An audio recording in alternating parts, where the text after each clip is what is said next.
Coming soon to theaters. Sergeant? Yes, sir. Establish a recon post downstairs. Code Red, repeat. We are at Code Red. Recon Plan Charlie. Execute. Move, move, move, move, move. Walt Disney Pictures presents... It's a big one. The first computer-animated feature film. And there seems to be no sign of intelligent life anywhere. Hello? Oh, yeah. Toy Story. You're invited behind the scenes for a look at the making of the first ever computer-animated film. The bed here is my spot. I am Buzz Lightyear. I come in peace. A magical movie experience about the secret world of toys. The secret is toys obviously don't move when you see them. Okay, everybody, coast is clear. We all had faith in when we were little kids was that toys could come to life. Woody comes to life through the voice and personality of Tom Hanks. Draw! Got me again! He's the most popular toy in the house. What do you say I get someone else to watch the sheep tonight? Hell yeah! Until an unexpected visitor arrives. Buzz Lightyear to Star Command. Come in, Star Command. Buzz, look, an alien! Where? Ah! You're mocking me, aren't you? Tim Allen is a superhero spaceman. I think the word you're searching for is Space Ranger. The word I'm searching for, I can't say because there's preschool toys present. Who could replace Woody as the top toy. So, you want to do it the hard way, huh? Don't even think about it, cowboy. But when these two get together, it's war. Come on! You want a piece of me? Directed by Academy Award-winning director John Lasseter, Okay, great. Toy Story features the talents of dozens of artists and performers, These guys are professionals. They're the best. including award-winning composer-songwriter Randy Newman, who adds his distinctive musical style.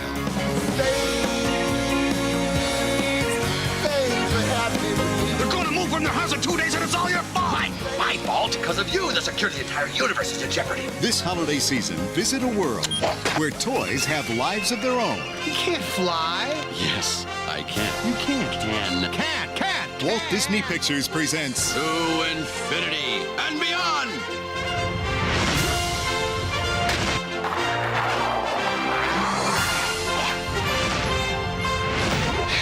Can. Tom Hanks, Tim Allen, Toy Story. That was falling with style.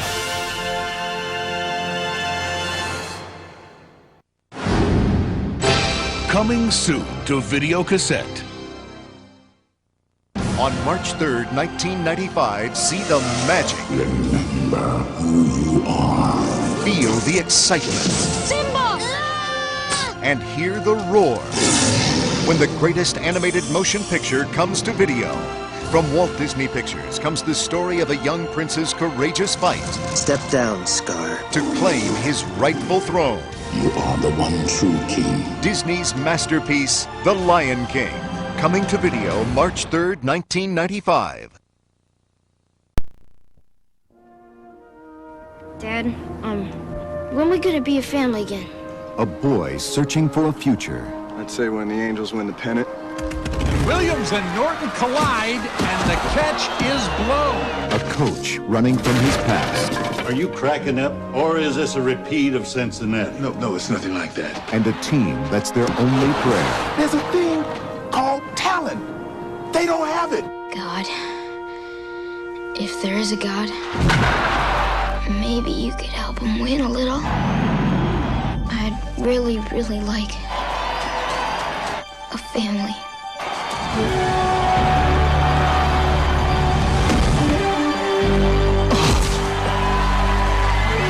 Holy cow! How do you do that? Just call me Al. How did he do that? No one can see me or hear me but you. Do you believe in angels? I believe in the possibility of miraculous things happening. 2 angels came out of the sky and they picked up Ben Williams. Great. A psycho kid. I can feel some added power coming from somewhere. It must have been those chili dogs I ate before the game. Make some kind of signal. I'll go like that, okay? Okay. You do that. That's fine. Ladies and gentlemen, can we now say the Angels are on a winning streak?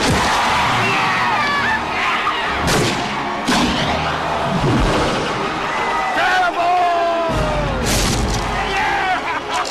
believe there's real angels? I know it sounds crazy. I'm relieving you of your management responsibilities. Somewhere between losing hope You can't go through life thinking everyone you meet will one day let you down. and finding the courage. You can call it angels. I won't play for anyone but George Knox. You can call it faith. That goes for me, too. You can call it whatever you like. They gave the world something to believe in. I got nothing left. You got an angel with you right now.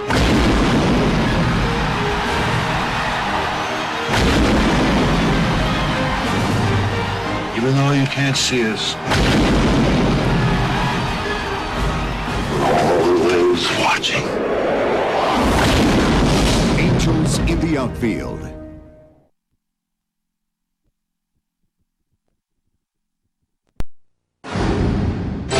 Now available on Videocassette. For those who remember, for those who will never forget, and for a whole new generation who will experience it for the very first time.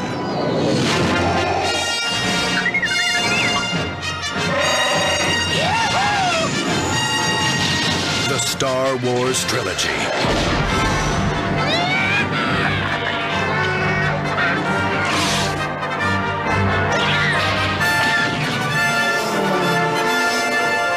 Three timeless adventures that changed movie making forever. Now the entire trilogy, digitally mastered in THX for the ultimate in sound and picture quality. This will be your last chance to own the original version of Star Wars, the George Lucas masterpiece that launched the Star Wars trilogy. The Force is forever, for all generations. The original Star Wars trilogy on video, one last time. Hello, I'm Leonard Maltin. When you've made a film that is not only extraordinarily successful, but has embedded itself in our popular culture, well, that's a tough act to follow. But George Lucas managed to pull it off. After Star Wars came The Empire Strikes Back. A totally successful film in its own right, as well as one of the most popular sequels ever made. And he's here today to tell us a little about the genesis of that film and its place in the Star Wars trilogy. Thanks for being here, George. Thank you. Star Wars has come out. A success, I think it's fair to say, beyond your expectations. Yeah, definitely. At what point did you receive a commitment or an urging to do a sequel? And did you immediately say yes, or was there any hesitation on your part to do it? Well, it didn't really happen that way, because what I did when I was writing it, I wrote one movie, and then I couldn't do the whole movie because it was way too big. The first draft was, it had too much stuff in it. It was way too big. It couldn't possibly be done. So I took a deep breath and said, okay, I'm going to have to take all these great ideas, and that part I'm just going to have to cut out, and I'll just do what it was then really the first act, and I'll expand this and make this into a movie. So I did that, but then as a writer, you create this whole thing, and it's, sitting there on the shelf. So as soon as the film was successful, there wasn't any question in my mind that I would immediately go on and do the rest of them so I could finish it. What to you is the biggest difference, overall difference, between film number one and film number two? Well, the biggest problem I was grappling with in film number two is the fact that it's the middle act of a three-act play. Now, some people find it a darker film than the first. It is a darker film because in the first act you introduce everybody. The second act you put them in the worst possible position they can ever get into in their lives, and it's and they're in a black hole, never able to get out. And in the third act they get out. That's just, again, that's drama. That's the way it works. You don't have an exuberant, happy second act. What was the biggest technological advance between the making of one and the making of two? Well, there wasn't really too much of a technological. We refined what we had primarily, but there wasn't any giant technology. The major technological break was in one, and that was using motion control cameras and that sort of thing to allow the ships to be able to move freely and that sort of thing. That was the big advance. Everything after that was we were able to do more stop motion. I was able to do a lot more things. They weren't really technological advances, but I was able to get a lot more into stop motion, which I couldn't do before. And generally have a bigger scope to things than I could do before. So if the first film was a technological challenge to get ships to fly in space with a lot of that movement, the second one was to do a stop-motion movie. How did you choose or get together with Frank Oz to be Yoda? When I created Yoda, I said I want him to be really, really small, but not 6 feet. I want him to be about 18 inches, 2 feet high.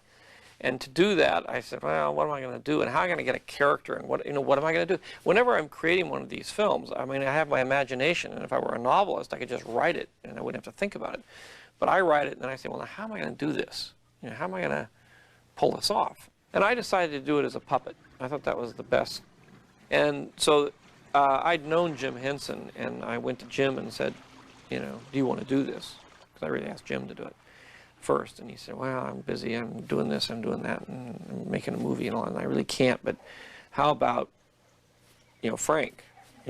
Frank's the other half of me and everything. And I said, well, that would be fantastic. It's an extraordinary creation. I think it was exciting for everybody because it was the idea of taking, and Jim was very interested in doing realistic characters, that weren't really Muppets. And so we all really worked together on it. Tell me about how you first met and worked with John Williams. I had known Steven Spielberg for a long time up to this point, and we were talking about the film real early on when I was writing the script, and I said, I want a classical score. I want the Korngold kind of feel about this thing. It's an old-fashioned kind of movie, and I want that grand soundtrack that you used to have on movies. And he said, the guy you got to talk to is John Williams. He did Jaws. I love him. He's the greatest composer ever lived. You got to talk to him. And so I did. And it was really Steven that introduced us and recommended him. And I talked to him and said okay, and he was interested. So he did it, and he's a dream to work with. He's a most wonderful collaborator. Didn't you at first want him to use existing classical music? Is that true? No. I had written it to certain pieces of music. I write to music. So when I'm writing a scene, I have the music there, and I'm writing it to the music. And then in a lot of cases, we'll use that same music as a temp track. So there was temp tracks of classical music in the score. And with Johnny, you can say, look, I want something that feels exactly like this. You understand the emotion here and the emotion there and what's going on. He said, yeah. And then he will take that and he will come up with his own composition and his own themes, which are uniquely, Star Wars themes in this case. But he'll give it that same emotional thrust that was in the classical piece. He knows exactly what I'm talking about, and he's really conscientious in trying to get the director's vision on the screen. What kind of feedback did you get to that incredible climactic scene in Empire when we all learn who Darth Vader really is? I was nervous about it, but in the end I didn't get much of a reaction out of it. I mean, people were curious about whether it was true or not, and I purposely left it so that it would be ambiguous, so that you wouldn't really know, and people would sort of debate it for the next week. Again, I had 2 more years or more to. I wanted people to sort of debate whether it's true or not true, or like sort of thing. Well, George, as you know, people are just nuts for these movies, and to learn so much about them and what went into them and what inspired you is a real treat. No, thank you. It's fun. I hope that people continue to enjoy the films because it's nice to think of them as being timeless.